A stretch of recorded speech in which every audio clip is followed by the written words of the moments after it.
we were discussing, the Republicans' so-called health bill is a wealth transfer from all of us to the very, very few wealthiest among us. In fact, under the plan proposed by Republicans, each of the nation's 400 richest families will save $7 million every year as part of a tax giveaway. Now, this plan offers no financial benefit at all to anyone who earns $200,000 a year or less. And in fact, those people are likely to, which is most of us, are likely to suffer a great deal as a result of this program. Now, let's talk about the racial aspect of this program.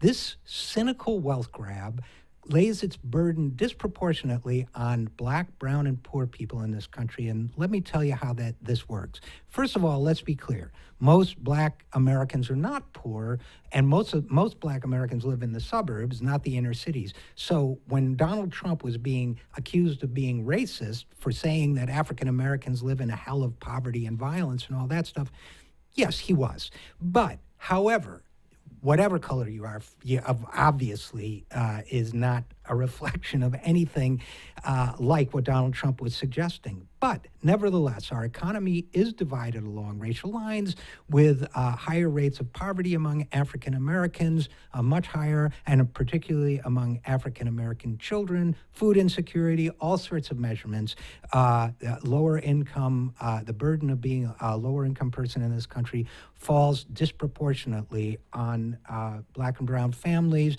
Now that shows up in health statistics.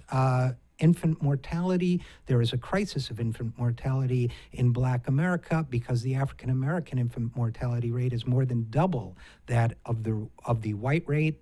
And in cities like San Francisco, it's 6 times as high. And although whites make up most Medicaid enrollees at 42%, most people on Medicaid are non-white. So the Republican plan to cap and eventually cut Medicaid is very rough on communities of color in this country. Their plans to cut Medicare will also be very rough on communities of color in this country.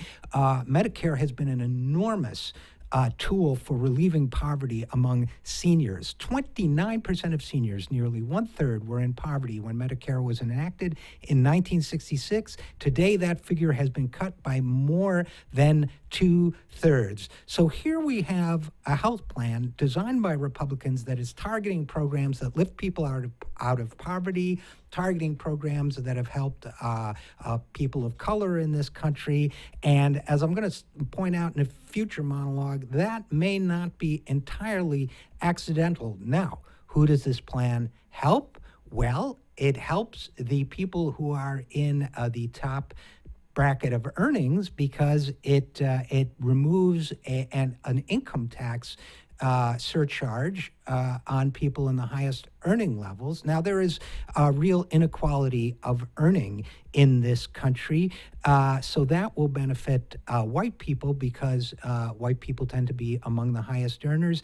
And there is a tax on wealth, on unearned income from wealth, that's being slashed under the Republican bill, which will really help white households because white households have nearly 13 times as much wealth on average as black households do. Now, that's an advantage that goes strictly to the wealthiest and whitest among us. Now, is this deliberate institutional and economic bigotry, or is it just an accidental outcome of Republican greed?